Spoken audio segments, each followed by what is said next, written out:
Um dia desses eu estava ouvindo a pregação, né, de um pastor, de um certo pastor. Então, num determinado momento, ele, ele disse: crente corintiano, ele sofre duas vezes. Sofre porque, primeiro porque o Corinthians estava numa draga danada, tá, acho que ainda, né? E em segundo lugar, porque o cristão, segundo ele, sofre já naturalmente, né? Porque todo cristão sofre, né? Então, no caso de ser um cristão corintiano, então sofre duas vezes, porque o Corinthians tá mal das pernas, né? É, então, uma vez alguém me perguntou, né, o que eu achava desse negócio, né, da pessoa ter esse vínculo aí com times, com jogo, com coisas tipo, pessoas que se dizem cristãs, né?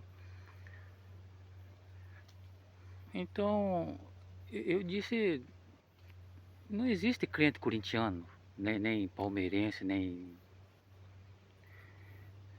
flamenguista, né? O que existe é gente querendo comer na mesa de Deus e de demônios ao mesmo tempo, né? Como disse o apóstolo Paulo numa carta dele.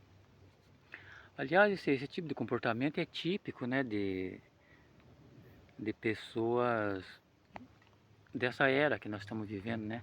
Essa era que a Bíblia identifica como a era de Laodiceia, né? A era da tibieza, a era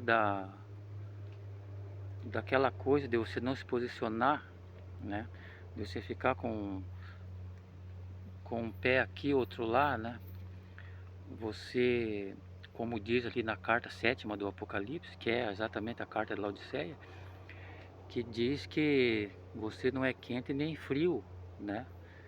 E, e por isso eu vou.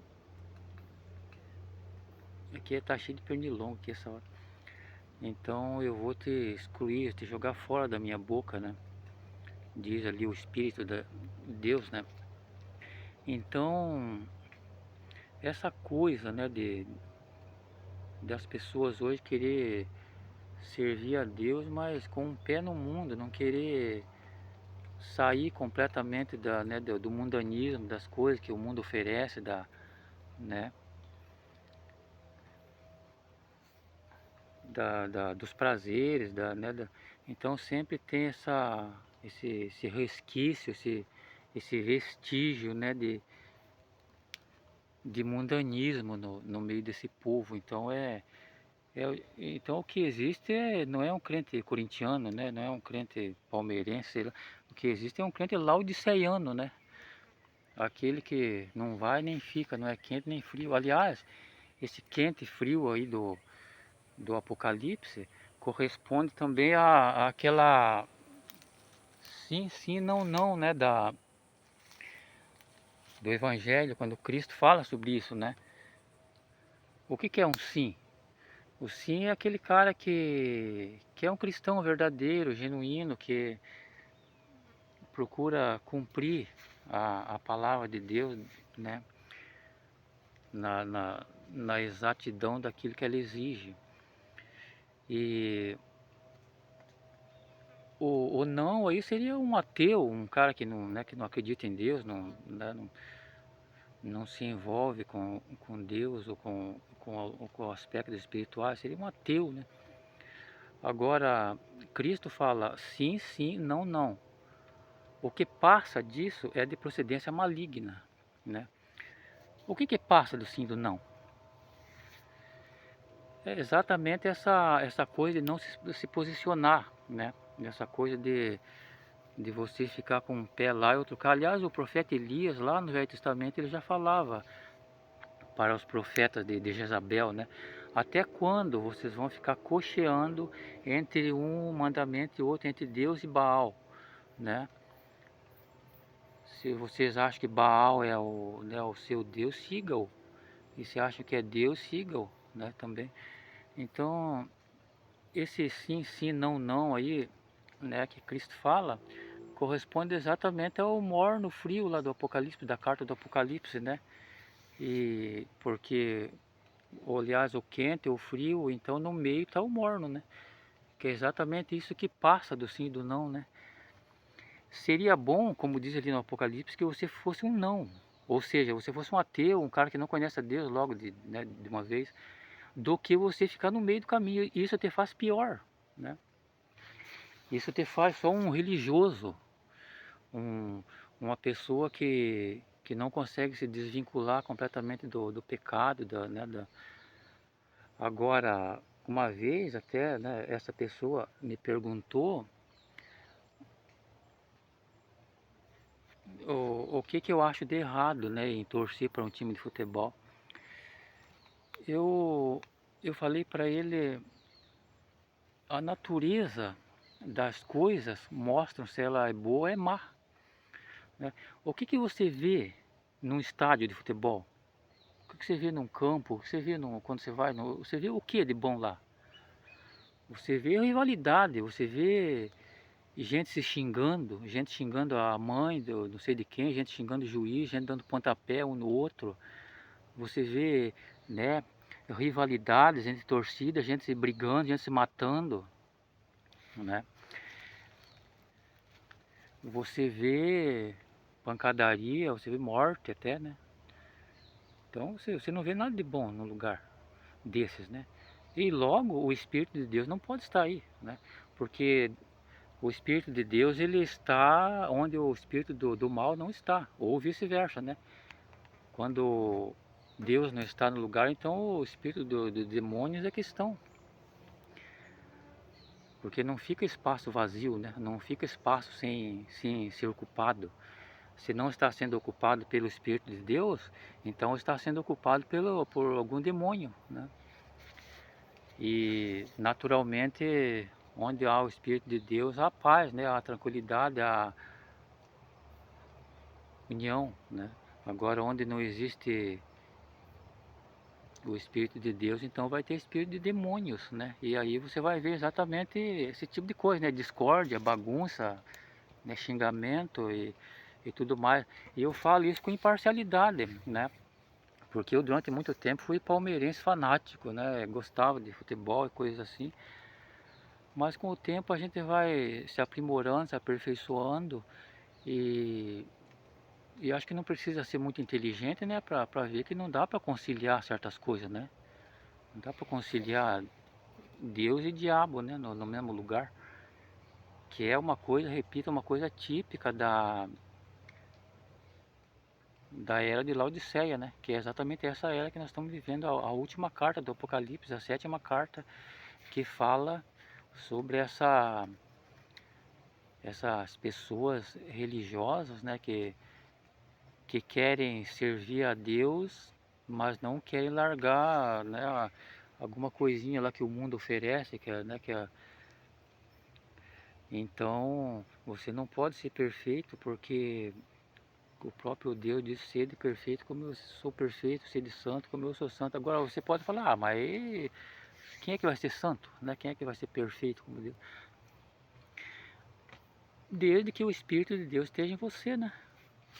Quando Deus exige santidade, exige pureza, Ele não está esperando que você faça isso pela sua própria capacidade, né? Mas até porque Cristo disse: sem mim nada podereis fazer, né? Sem mim, o que que é sem mim? É sem o Espírito Santo, né? Porque o Espírito de Deus tem que estar em você, né? Se o Espírito de Deus está em nós, então nós automaticamente nos aperfeiçoamos, né? Não porque nós queremos, não pela nossa própria força de vontade, mas pelo Espírito de Deus que habita em nós, né? Como diz numa profecia lá no Velho Testamento já, né? Não por força e nem por violência, mas por meu Espírito, né? Então não é por sua força de vontade, não é porque você fala: não, agora eu vou fazer, né? Agora eu vou ser um verdadeiro cristão, agora eu vou ser perfeito. Não. Na marra, pela nossa própria vontade, nós nunca vamos alcançar esse nível de aperfeiçoamento que Deus exige, né? Mas a partir do momento que o Espírito de Deus habita em você, se é que habita, como diz o apóstolo Paulo, né?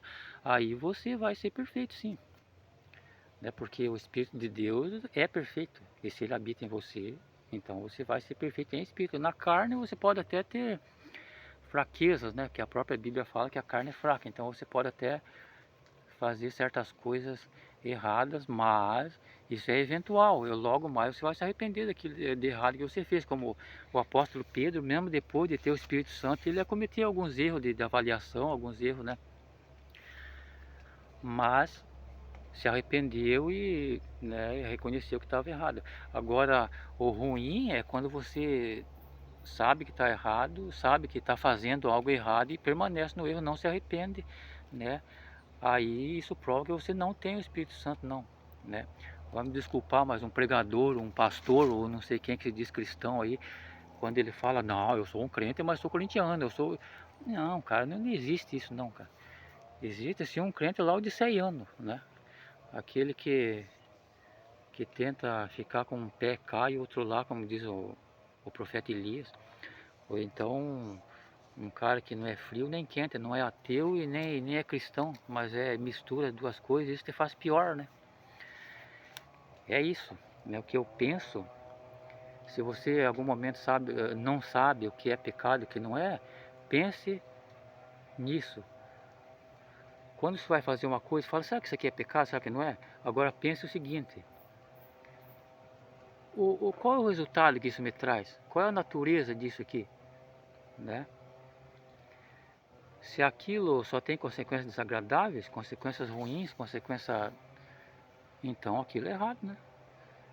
Pelo seu, né, pelos frutos se conhece a árvore, como Cristo disse, né? Se você vai no estádio de futebol, você só vê bagunça, você só vê desunião, você só vê gente se xingando, se matando, dando, né, coice um no outro. Então ali é o fruto que aquele lugar produz, que aquele local, que aquele ambiente produz, né? Então não pode ser uma árvore boa, né?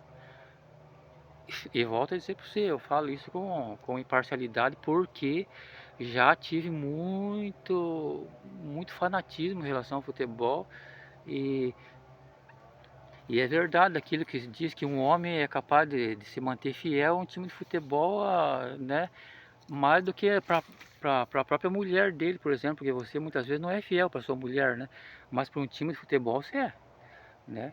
Então é um fanatismo e é uma coisa muito difícil de você abandonar, é um vício, né? Aliás, qualquer tipo de jogo é errado, né, cara? Qualquer tipo de jogo é diabólico para mim, né? Jogatina, qualquer tipo de jogo sempre é uma coisa ruim. Vai me desculpar, mas né? Agora se você quiser ficar falando, ah não, mas não sei o que, não é bem assim, bom, isso é problema seu, né? Mas do meu ponto de vista aqui, né? E eu tô falando por mim, qualquer tipo de jogatina, cara, jogo, qualquer coisa que envolva jogo, não é boa coisa não, cara. Vai te viciar, vai te fazer perder tudo que você tem. Fuja, cara, né? Não seja um religioso laodiceano, né? É isso.